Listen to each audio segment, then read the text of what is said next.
ऐसा लगता था कि जैसे कि उन्होंने स्केल से यूज किया हो इन देशों की boundary line. This was almost how जो प्रतिद्वंदी थे जो अफ्रीका पर कब्जा करने की कोशिश करने में लगे थे, तो जो प्रतिद्वंदी यूरोपीय ताकतें थी, rivals European power Drew up the border, उन्होंने क्या किया, अपने अपने इलाके को बांटने के लिए इस तरीके का सहारा लिया। डेमोक्रेटिंग दियर रिस्पेक्टिव टेरिटरीज, यानी अपने क्षेत्र को बढ़ाने के लिए ये तरीका अपनाया, अपनी बाउंड्रीज सीधी की। इन 1885 में जो बिग यूरोपियंस थे, बड़ी यूरोपियन जो शक्तियाँ थी, उन्होंने बर्लिन में एक बैठक की, met in Berlin to complete the arrive carvings, अपने आपस में बांट ली गई लकीरों को खींचकर, complete the carving up of Africa between them, और नक्शे पर इसी तरह से लकीरें खींचकर आपस में बांट लिया गया। Britain and France made vast addition, जो ब्रिटेन और फ्रांस थे उन्होंने क्या किया, अपने शासन वाली विदेशी क्षेत्रफल में भारी संख्या में वृद्धि कर ली। ब्रिटेन और फ्रांस ने तो अपने अपने एरिया में अपना अपना जो क्षेत्र है वो काफ़ी बढ़ाया। Belgium and Germany became new colonial power, Belgium और जर्मनी नई औपनिवेशिक ताकत के रूप में उभरे थे, और यूएस ने भी एक कॉलोनियल पावर के रूप में अपनी ताकत बढ़ा ली थी। Let us look at one example, अब एक एग्जाम्पल देखते हैं कि जब दुनिया के सभी ताकतवर देशों ने अफ्रीका के कुछ देशों में अपने अपने जो उपनिवेश स्थापित कर दिए थे, अपनी बाउंड्री एक सीमा रेखा खींच ली थी और अपनी ताकतों को बढ़ाने का प्रयास कर रहे थे। आइए देखते हैं कि इस उपनिवेशिक समाजों की अर्थव्यवस्था में जो रोजी रोटी के साधन थे, जो इकोनॉमी थी, जो लाइवलीहुड था, कॉलोनाइज पीपल, यानी कि जो उपनिवेशिक देश, उपनिवेशिक बस्तियां जहाँ पर स्थापित की थी इन शक्तिशाली देशों ने, वहाँ के लोगों के जीवन अर्थव्यवस्था पर इसका क्या असर पड़ा होगा। Rinderpest on the cattle plague, you should remember कि जो रिंडरपेस्ट है कि किस तरीके से 1890s में अफ्रीका में रिंडरपेस्ट नाम की बीमारी फैली थी। Fast spreading of cattle plague, ये पशुओं की बीमारी थी। तो जो पशुओं की बीमारी थी अफ्रीका में, जो 1890 के दशक में फैली थी।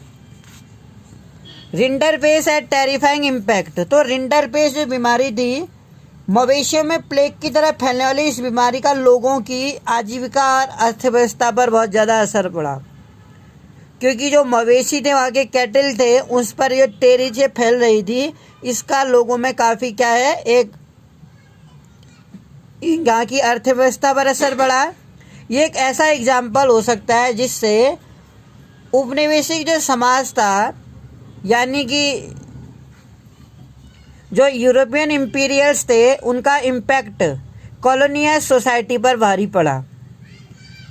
चारों ओर यूरोपियन साम्राज्यवाद ने अपना वर्चस्व स्थापित किया। It show how is in era of conquest even a disease affecting, ये बताता है कि किस तरीके से एक अच्छा एग्जाम्पल हमको दिखता है कि किस तरीके से यूरोपियन साम्राज्यवादी शक्तियों ने जो कॉलोनाइज थे, जहाँ पर अपनी बस्तियाँ स्थापित की, किस तरह से इनको अपने अंडर लिया। It show how is an era of conquest, ये भी बताता है कि किस तरह से हमलों और विजय के इस युग में दुर्घटनावश फैली गई मवेशियों की बीमारी ने भी हजारों लोगों का जीवन व भाग्य बदल दिया। एक एरा ऑफ कनकस था, जो एक जीत का युग था। इवन यहाँ तक कि बीमारी ने भी, जो पशुओं की एक मवेशियों की बीमारी थी, एक किस तरीके से हजारों लोगों के जीवन को फॉर्च्यून कर दिया। तो फॉर्च्यून्स भाग्य बदल दिया, हजारों लोगों का जीवन और भाग्य बदल के रख दिया। दुनिया के साथ उनके जो रिलेशंस थे उनमें काफ़ी चेंज आया। ठीक है, शक्तिशाली देशों ने अफ्रीका के कई देशों में अपने साम्राज्य स्थापित किया, अपनी बस्तियां स्थापित की, अपनी ताकत दिखाई।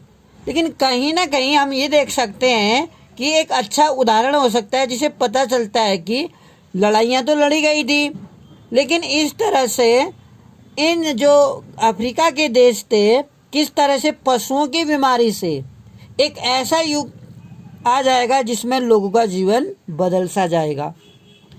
हिस्टोरिकली अगर हम बात करें अफ्रीका में, अफ्रीका के लोगों के पास ज़मीन की कोई कमी नहीं थी, काफ़ी ज़मीन थी अफ्रीकन के लोगों के पास, और रिलेटिवली स्मॉल पॉपुलेशन, ज़मीन ज़्यादा थी, संसाधन ज़्यादा थे और पॉपुलेशन बहुत कम थी।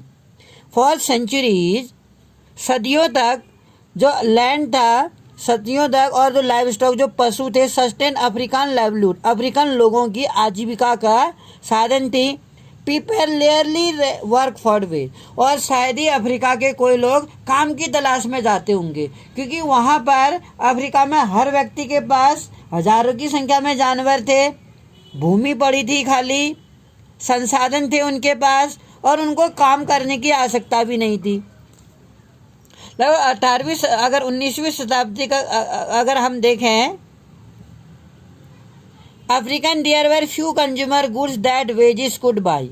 लेट 19th सेंचुरी में Africa there were few consumer goods, ऐसे बहुत ही कम ऐसे कंज्यूमर गुड्स थे, हम देख सकते हैं। तो for centuries land and livestock sustain African livelihood and people rarely work for. सदियों तक, शताब्दियों तक जो अफ्रीकन लोगों की जिंदगी थी, आजीविका थी, वो जमीन और पशुओं के सहारे चलती थी, और ऐसा सदियों तक चलता रहा कि लोगों को शायद ही कोई काम करना पड़ता। वहां पर काम के बदले पैसे का ज़्यादा महत्व नहीं था। इन लेट 19th सेंचुरी में Africa there were few consumer goods. 19th century तक अफ्रीकन लोगों के पास बहुत कम ही ऐसे उपभोक्ता सामान की उन्हें आवश्यकता पड़ती थी जिन्हें उन्हें खरीदना पड़ता हो। बहुत कम ऐसे उपभोक्ता के सामान थे उनके घर में, शायद उन्हें खरीदना पड़ता हो। If you had been in African, यदि आप अफ्रीका में होते 19वीं दौर में, तो अगर आपके पास ज़मीन और पशु पर्याप्त मात्रा में होते हैं तो there was plenty of both. तो अगर आपके पास ज़मीन और पालतू पशु होते जिनकी वहाँ कोई कमी नहीं थी, शायद आपको भी यह समझ में नहीं आता या आ जाता कि little reason to work for wage, कि वेतन के बदले, वेतन के लिए काम करने की क्या ज़रूरत है। जब किसी व्यक्ति के पास बहुत ज़्यादा मात्रा में लैंड अवेलेबल है, लाइव स्टॉक है उसके पास, तो जानवर और ज़मीन होने ही पर्याप्त था अफ्रीका में। तो जब इतनी ज़्यादा मात्रा में किसी व्यक्ति के पास ये दोनों चीज़ें, लाइव स्टॉक और लैंड अवेलेबल है, तो किसी जगह पर वेतन के बदले काम करने की आवश्यकता क्या थी, अर्थात नहीं थी। इसलिए वो काम को महत्व ज़्यादा नहीं देते थे। वहाँ किसी भी व्यक्ति को काम करने की आवश्यकता नहीं होती थी अफ्रीका में। In the late 19th century में European were attack to Africa. जैसे यूरोपियन लोगों ने अफ्रीका पर क्या कर लिया बेटा, अटैक कर लिया, यानी कि विशाल भू क्षेत्र पर अपनी ताकतें दिखानी शुरू कर दी। क्यों? Due to it vast resources, क्योंकि मैंने आपको बताया अफ्रीका में लोगों के पास पर्याप्त मात्रा में संसाधन थे, बहुत ज़्यादा ज़मीन थी, पशु थे और खनिज भी थे वहाँ। तो यूरोपियन ताकतें जो थी, यूरोप की ताकतें जो थी, वो अफ्रीका पर नजरें गड़ाई थी, वहाँ की भूमि पर और वहाँ के खनिज पर।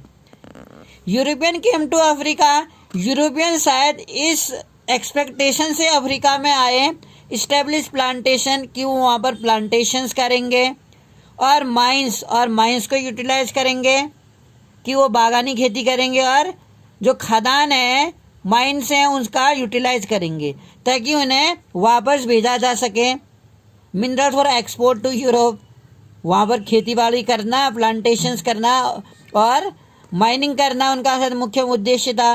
But there was unexpected problem, लेकिन एक समस्या पेश आई जिनकी उन्हें उम्मीद नहीं थी। मतलब अनएक्सपेक्टेड प्रॉब्लम, मतलब जिसकी वो एक्सपेक्ट नहीं कर रहे थे। शॉर्टेज ऑफ लेबर, अफ्रीका में वो मिनरल्स को यूटिलाइज करना चाहते थे, वहाँ की ज़मीन में प्लांटेशंस या एग्रीकल्चर करना चाहते थे, पर कमी क्या थी कि वहाँ पर उन पास मजदूर नहीं थे।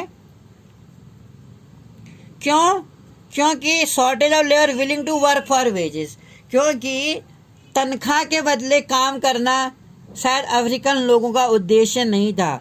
मतलब वेतन के बदले काम करने की इच्छा तो उन्हें कभी हुई नहीं थी पहले से भी। जमीन और खनिज जानवर जो उनके पास इतने ज़्यादा थे कि ये 2-3 चीज़ें ही उनके लिए जीवन चलाने के लिए पर्याप्त थी। अब जब यूरोपियन ताकतें वहाँ पर अफ्रीका में आई, वो लोग उनके देशों के खनिज को जब प्रयोग करना चाहते थे तो वहाँ के लोग तो काम करने के लिए तैयार ही नहीं थे, क्योंकि उन्हें काम के बदले वेतन तो चाहिए ही नहीं था, वेतन की उन्हें कोई ज़रूरत ही नहीं थी।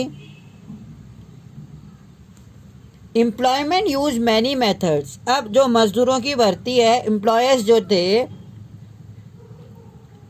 कई तरीके अपनाए उन्होंने भर्ती करने के लिए, मजदूरों को रिक्रूट करने के लिए। मालिकों ने, जो एम्प्लॉयर्स थे, मालिक जो थे, उन्होंने कई तरीके अपनाए कि मजदूर किसी तरह से मान जाए, उनके लिए काम करना स्वीकार करते हैं।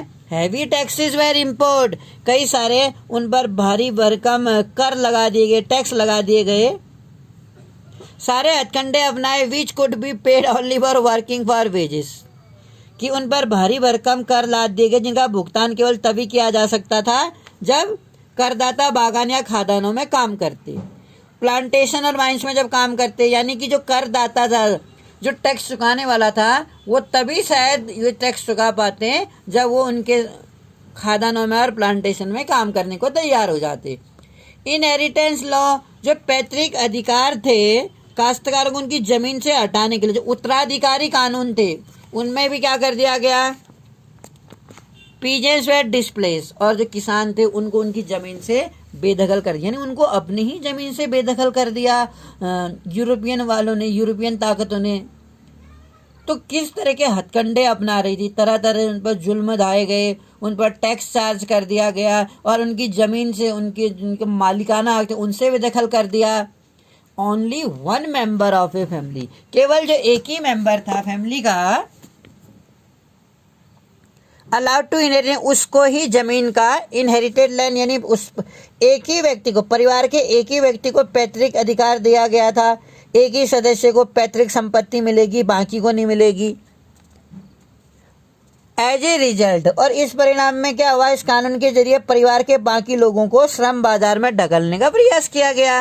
Other were pushed into the labour market, ताकि एक परिवार में जिसके एक से ज़्यादा बेटे हों उनको श्रम बाजार में यानी मजदूरी करने के लिए मजबूर किया जाए, इसके पीछे उनकी ये साजिश चल रही थी।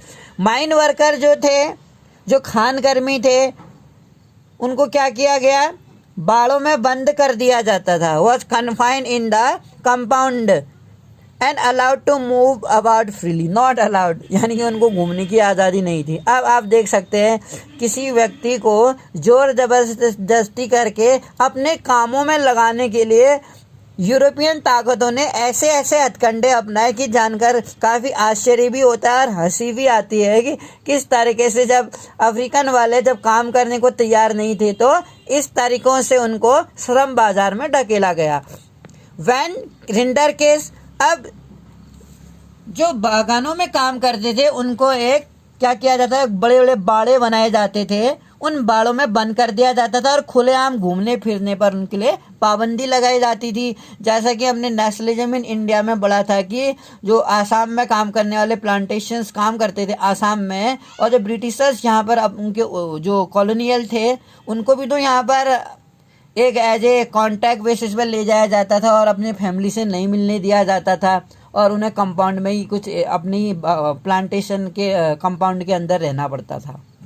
कुछ इसी तरीके से अफ्रीका के लिए भी यूरोपियन ताकतों ने ऐसा किया।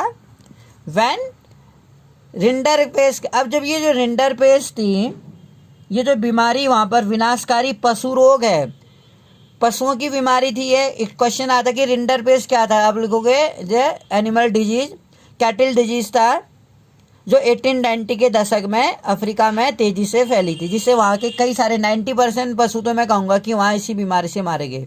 यही तो एक हथियार था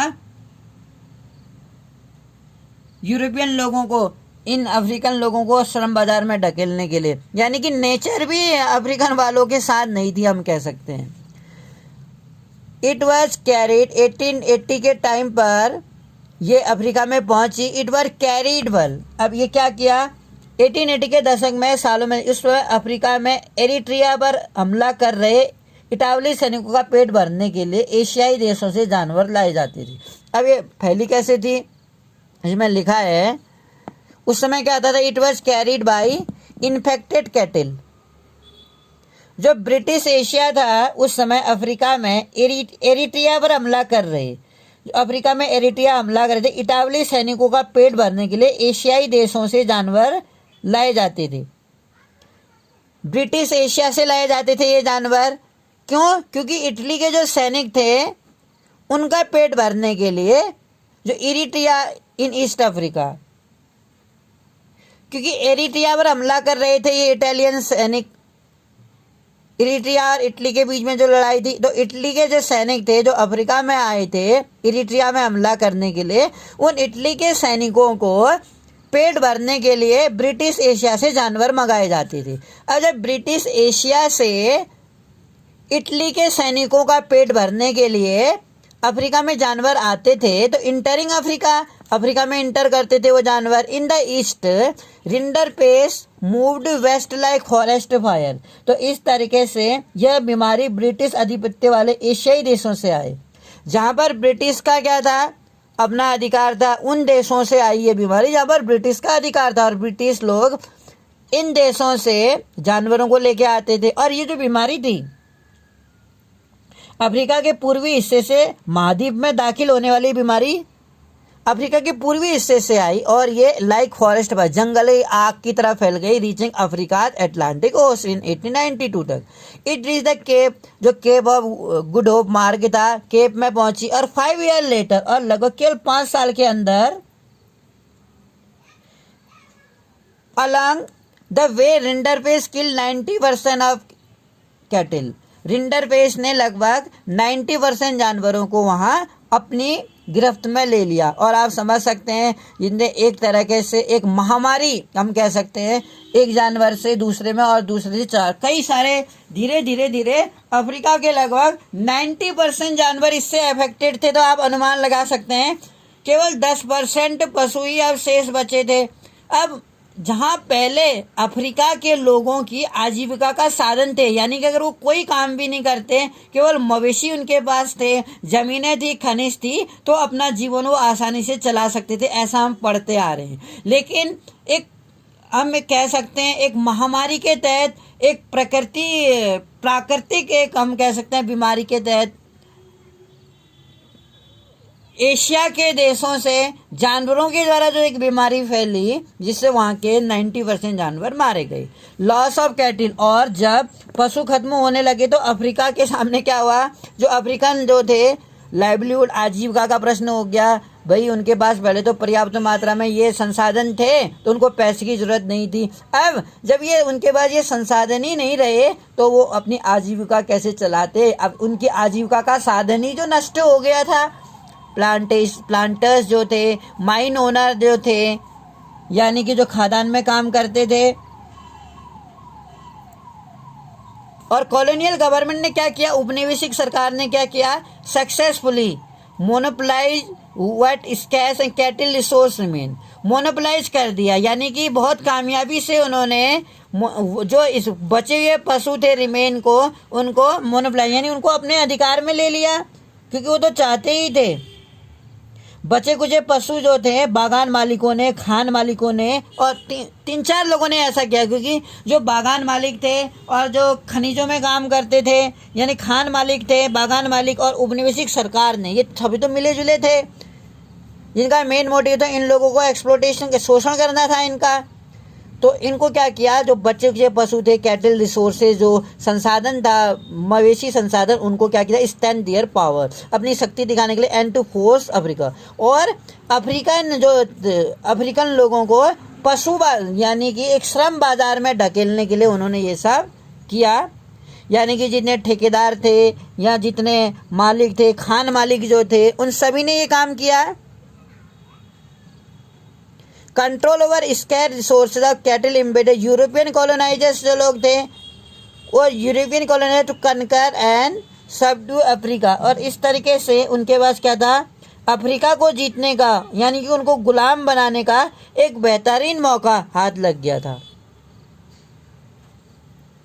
Similar stories can be told about the impact of Western conquest or other part of 19th century। 19वीं सदी में दुनिया के अन्य भागों में यानी कि impact of the western conquers, जो पश्चिमी विजेता जो थे पश्चिमी आक्रमण करने के कारण, उन भागों पर पश्चिमी आक्रमण और विजय के परिणाम की ऐसी ही और भी कहानियाँ हम देख सकते हैं। Now we will study about the indentured labour migration from India. We will study in next video. Thank you for listening me.